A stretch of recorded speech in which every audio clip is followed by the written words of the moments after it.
So welcome everybody. Welcome to our webinar. We will give it 1 minute to make sure everybody is in the webinar. It's just a few minutes or a few seconds. It's 1 o'clock.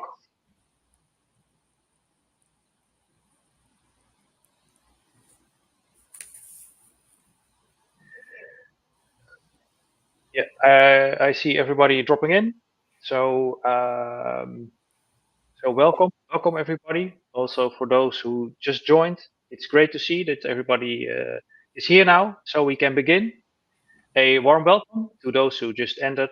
In this webinar, we will provide you with some valuable information about how you or your customers can achieve the QTSP certification under eIDAS 2.0.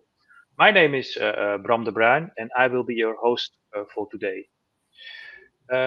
Feel free to prepare your questions, as well as we will have a dedicated Q&A session at the end, where we will address as many questions as possible.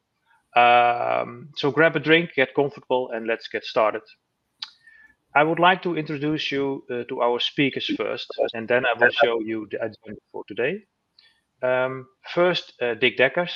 Dick is a digital identity expert with more than 15 years of experience in this field. We were very happy, Dick, to have you on board today.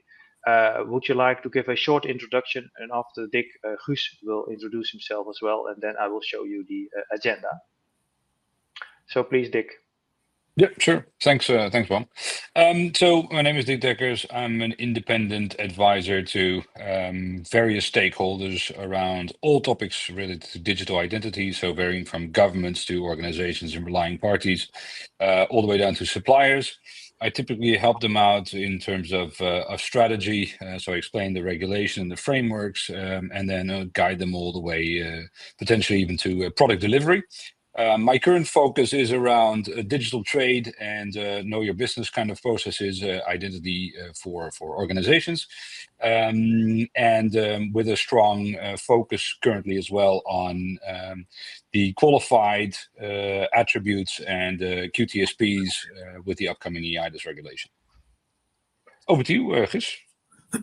Hi, welcome everyone. My name is Guus Stichter, CCO of UbiQ, together with Boris Gornov, also founder of UbiQ. And as UbiQ, we are doing some smart things with security on the mobile phones, which I'll tell you later about it. Thank you very much, Guus. Let's dive into the agenda of today. Dick will first give you some highlights about the future of digital identity and the impact on government organizations. And in the second part, Guus will tell you more about how the process works for QTSPs and the options you have to become a QTSP. After that, we have 50 minutes of a Q&A session.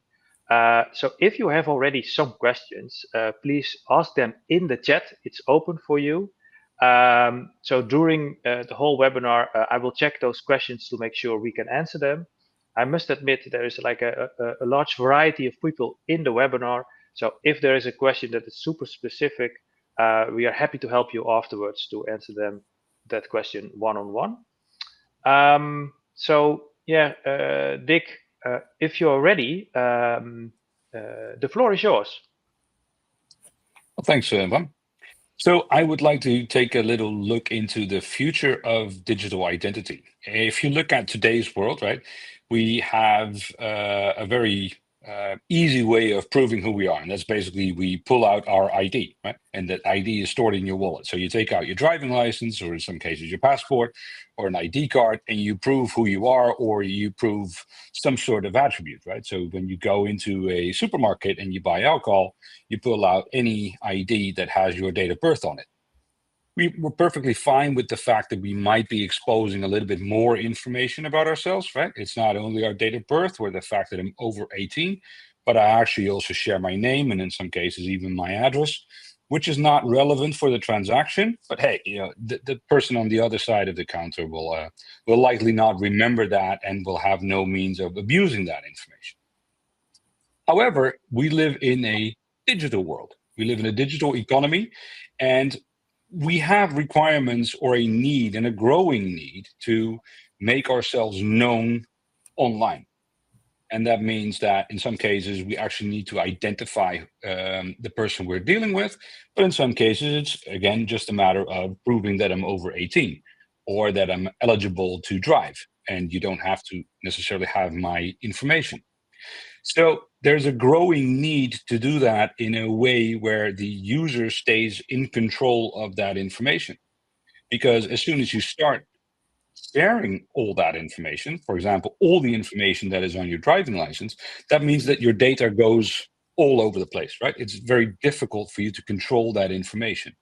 So you want to understand the context in which you're sharing something. You want to give explicit consent and ultimately stay in control of that information. So if I, for whatever reason, I no longer want to share this with the other party, then I need to be able to withdraw that consent and stop the sharing of information. So when we look at regulation, we've had eIDAS in the past, right? We had eIDAS 1.0, which effectively means that I could use a government-issued digital identity with other governments in Europe. And that's where it was a bit of a shortcoming, because how often do you request a parking permit in Paris if you're actually from Spain? So that was issue number one. And the second issue is that it requires an integration with on many different layers, right? And if you zoom out from eIDAS, it was actually, I use a very specific proprietary identity to process information somewhere else, right? And that meant that there was one-to-one integrations with all those different suppliers and all those different technologies. So interoperability was also a big issue.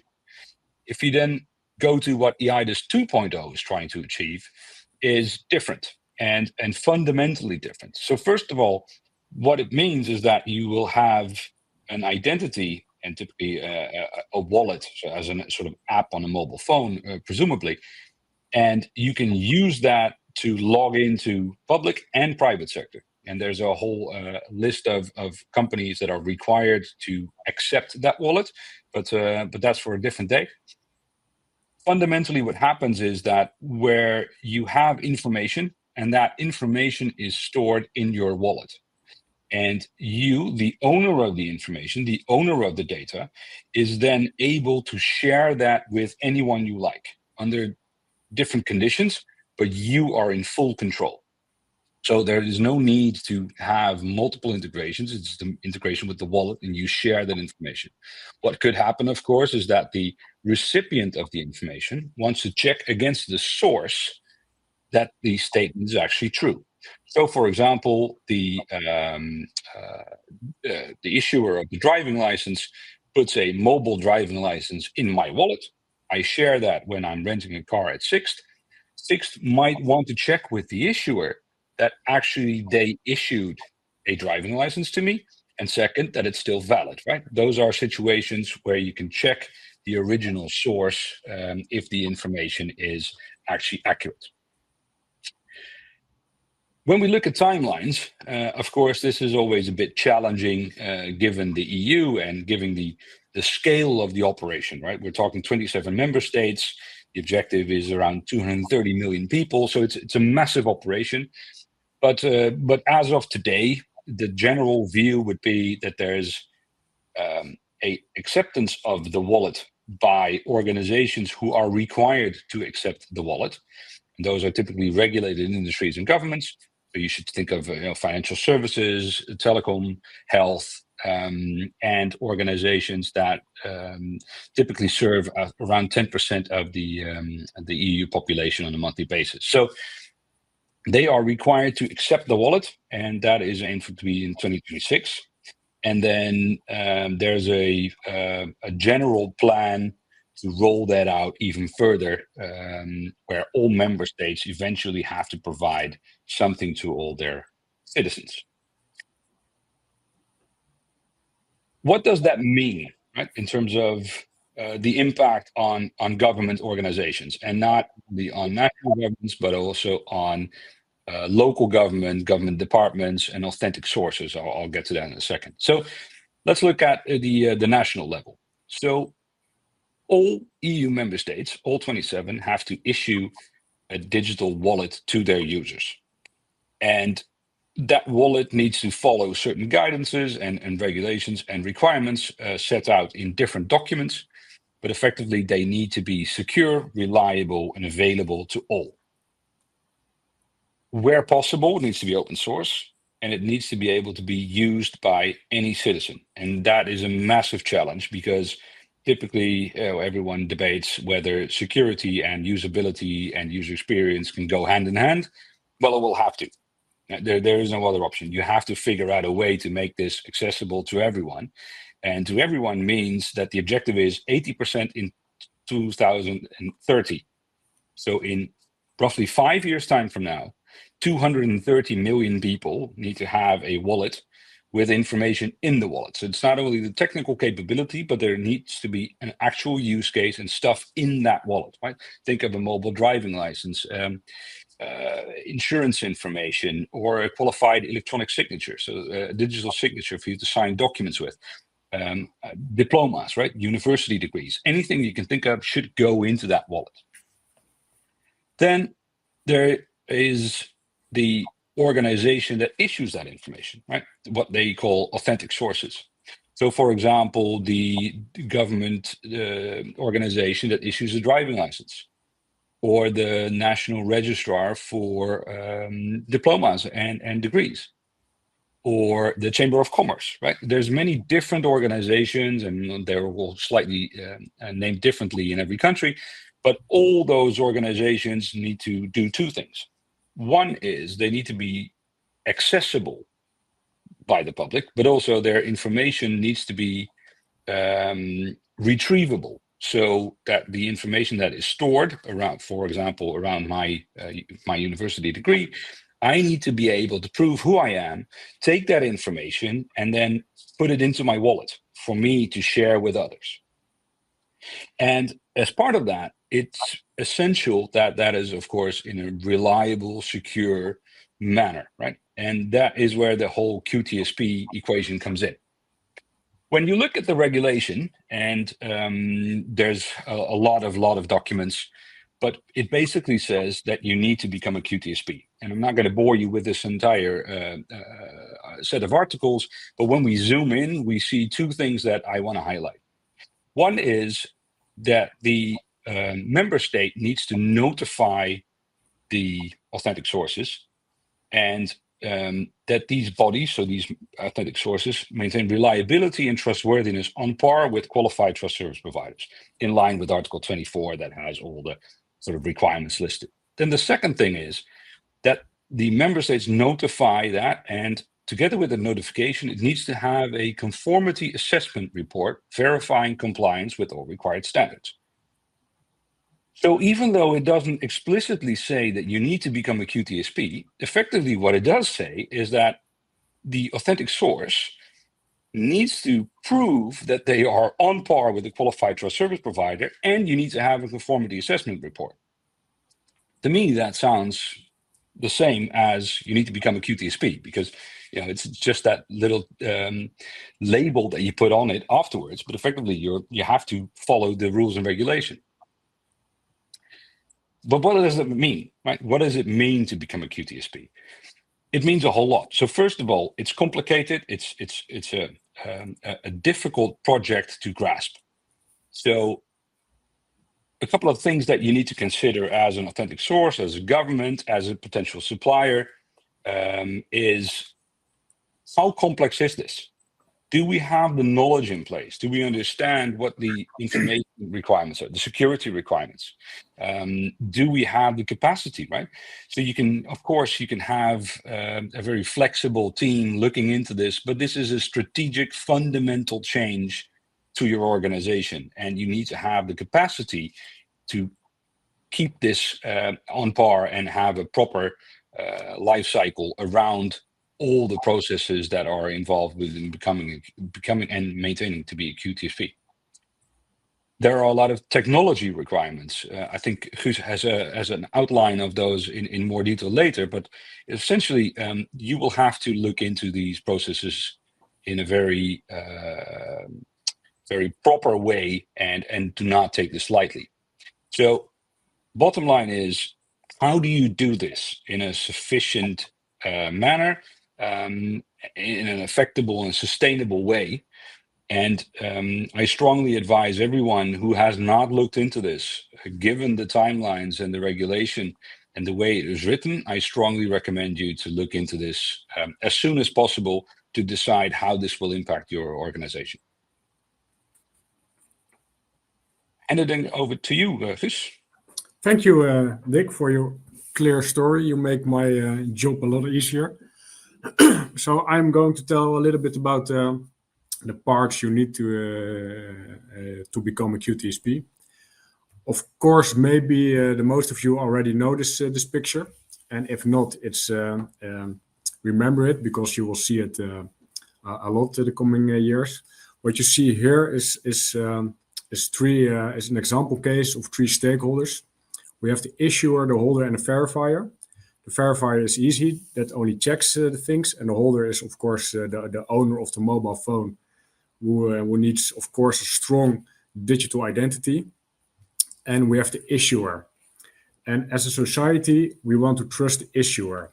So, and as Dick already mentioned, it's important that under eIDAS 2.0, the issuer becomes a QTSP. So in this example, we have an employee. We want to check a diploma from the applicant from the university. First of all, you have to create a digital identity, but it's an important one. In the future, everyone has already a strong wallet. So this is to create a digital identity is only once with our technology. Then, of course, you have to issue a verify credential, and of course, the verifier wants to check everything. And in our case, we are going to work for Ferrari because that's a very nice firm to work for. And then we have a wallet. We need a wallet with a strong identity. And we want to issue a diploma at the university, and then we want to show it to Ferrari that's actually a real diploma from the university.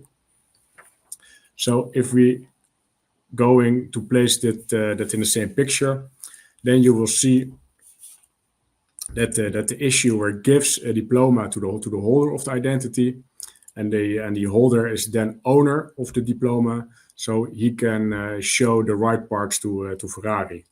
And Ferrari is in this case a verifier, so because the university is a QTSP, Ferrari can trust the diploma. And in this case, it's very important that we also can trust the holder. So the holder needs a very strong identity. So the holder of the mobile phone needs a secure element on the phone.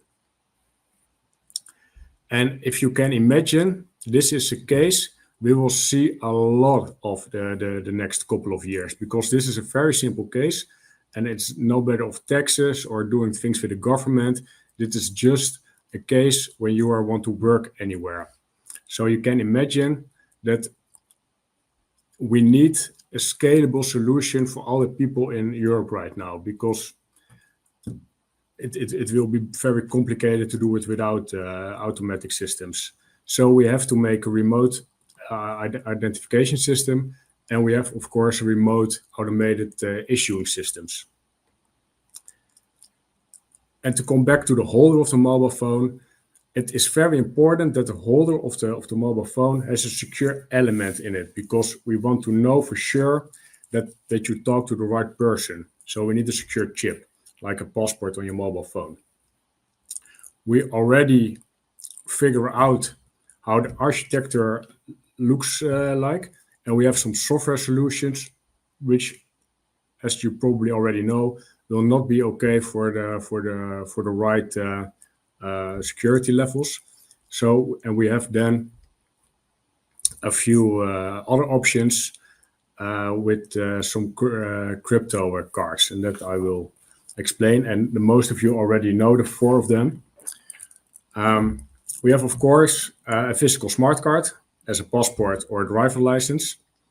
That you already may know. If you have an app on your mobile phone, you can scan your passport, take a selfie, and on that moment, you have truly identify yourself. So in that session, you have a real online system that is actually you can prove that you are the right person.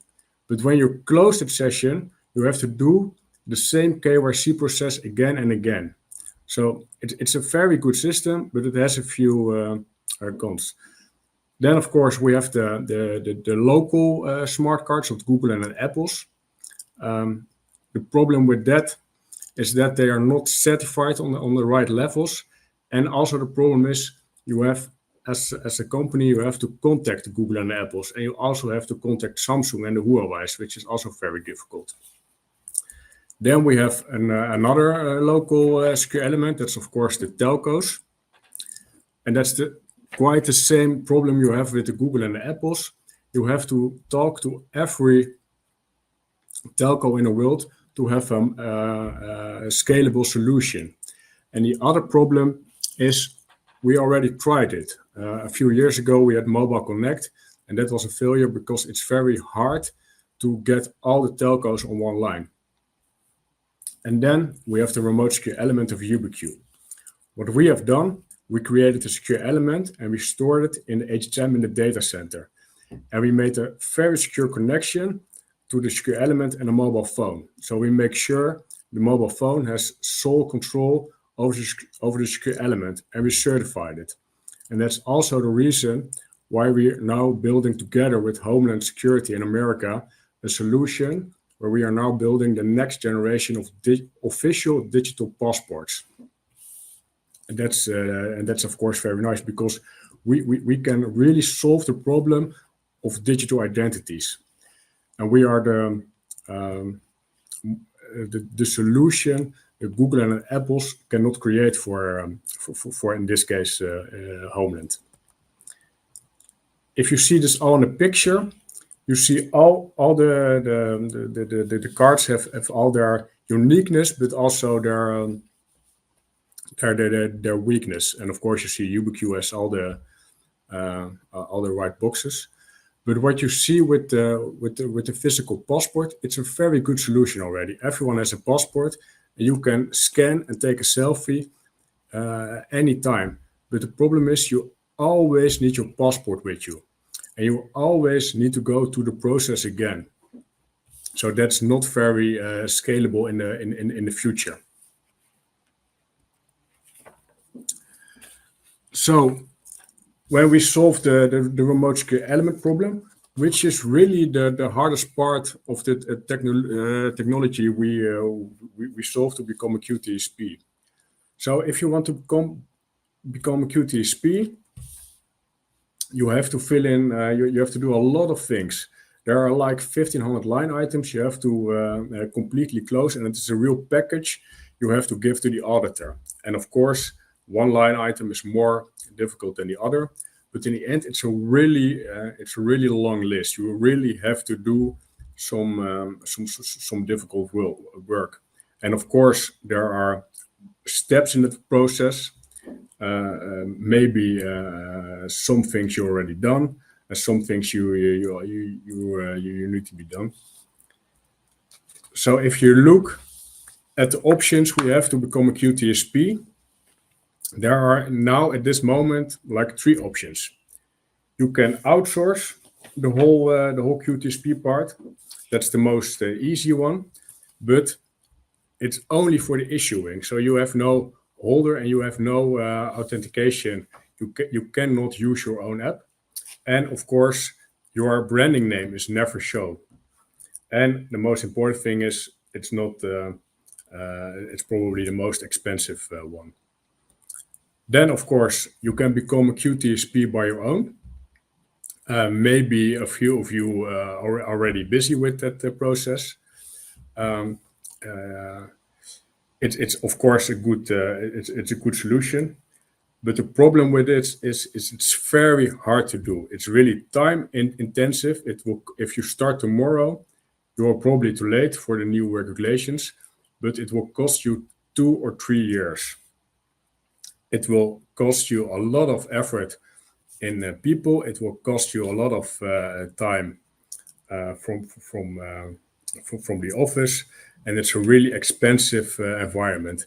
And the most hard part is you have to search for the right route to take the tour to the top of the mountain. So you can make mistakes in that process. So if you're already busy for 1, maybe 2 years, you can still make some errors. So you have to take a few steps back.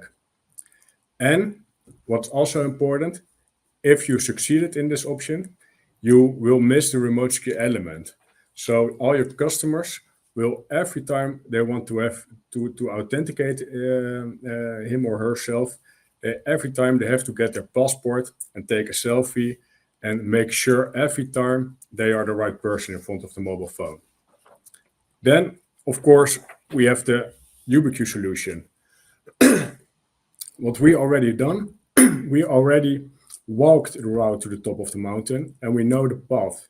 So everything we already did. All the hard part we have already done. We are already certified. We know what you have to do. We can help you with the things you have to do because you are becoming a QTSP. So we're helping you with all the steps. We deliver you all the technological components, and you are completely owner of your own data. We have also an option that you can store the HHM in your own local servers. So with our solution, you are able to become a QTSP in 2 or 3 months, and that is really fast in this world. So this is, of course, the best option you can do. And why is that? Because if you look at all the things you have to do to become a QTSP, YubiQ already done it. So we have like 85% of the work we have already done, and the other 15% of the work you have to do because you are going to be the QTSP. We will help you, and that's like things the CEO of the company has to know what the company is doing, of course, and you need a compliance officer, but we help you with that. And all the difficult technical components we deliver you as a package, and it's already pre-certified, so the certification process will also go really, really fast. What you see with YubiQ, we have done the whole package. So we can deliver you, if you are going to start tomorrow, we can deliver you a whole white label wallet with all the technology. Then you are in 3 months a QTSP. But I can imagine that you already are busy for 1, maybe 2 years, and you have already done your identity verification. No problem. We can mix and match everything. If you want this or that, it's no problem. We can add all the Lego bricks at the right path, and in the end, we make sure that you are becoming a QTSP. What does it look like? Now, the most of you already know the flow. It's very easy. You scan, you download an app, you scan the ID and read the data of the ID. You take a selfie to make sure that you are the right person in front of the mobile phone. And then we link your PIN code to the remote ski element in the cloud. But also important, we can also link the biometrics of the person to the HHM in the cloud. So we don't make use of the biometrics of the mobile phone itself. So that's also a very nice thing to have. So we can link the biometrics with the remote ski element. So that is the same security level as I come in with my physical passport somewhere. Then you have a holder and an ID in your wallet. And the most important thing about this wallet, this is always high secure. This is always eIDAS high. So everywhere you come, it's like you have your passport beside your head, and everywhere you can show, hello, I am Guus. And that's and that way you can leave your passport at home in your vault and only have to take your phone with you. So if we use the same example, we are going to work for Ferrari. You are logging in a university to collect your diploma. You can check it with your mobile phone and you can collect it. Now it's in your wallet, so you have it in your wallet and you are the owner of that. So that's very nice. And you can decide if you wanted to share it with Ferrari. So you can, for example, scan the verifies, so in this case the Ferrari QR code, and you can check if you want to share the data of your diploma. You can enter your PIN or take a video or selfie for the biometrics, and then the data is shared successfully. So why is it important to use YubiQ as a QTSP? Because it's a very fast timeline. In 3 months, you can be a QTSP with our technology. If you are starting tomorrow thinking about a QTSP, you are already too late.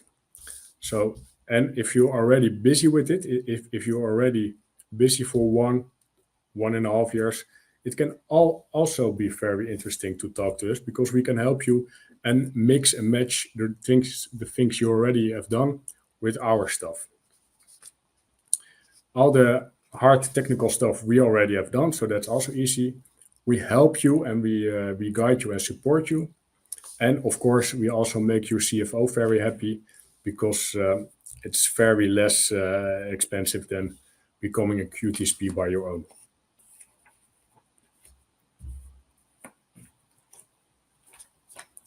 Well, thank you very much, Guus, for this introduction about how to become a QTSP in a nutshell, and also Dick, thank you very much for your introduction on this topic. We now have time for questions, 50 minutes or 40 minutes, because before the webinar ends. So if you have a question, please don't hesitate to ask. We will try to answer them as good as possible. I've seen one question so far, and that's the question about the remote element. I think the question means a remote secure element. Can you explain how the recovery process works, and especially the security part of that? I think maybe Guus, that's a question for you. Yes, that's a good question, because we store all the important information in the secure element into the cloud, and it's very easy to get a recovery of that. It's simply buy or get a new phone, download an app, and make the right KYC process again. So take a scan of your passport, and because you are, in this case, Guus Stichter, we can connect all the data in the secure element directly to your phone. So you will be the owner of all your credentials again. And the security part, can you explain a little bit more about that one as well? We store all the important data in the remote secure element in the HSM. So we don't store, so we have no critical data in the mobile phone itself. So if your phone is lost or stolen or anything, it's very easy to reject that phone, and you have no worries about the information what's on that mobile phone itself, because all the data is in the HSM. And if you get a new phone, you are going through the process with your passport and identify yourself. And because the passport says, I'm Guus, I am the owner of my data in the secure element, and we can restore that link again. Thank you very much, Guus. Are there any other questions? I will wait like 30 seconds for that. If you have a question, please ask. We can discuss that in the webinar.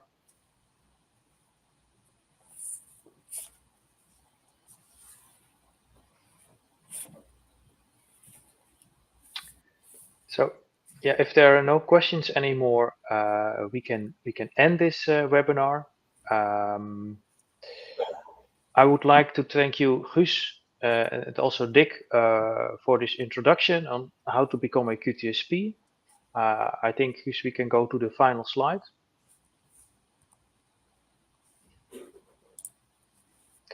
So, if you want to know more, we have several options. There are a few other webinars coming up. So we have the webinar that is especially focused on the national governments that will be held in January.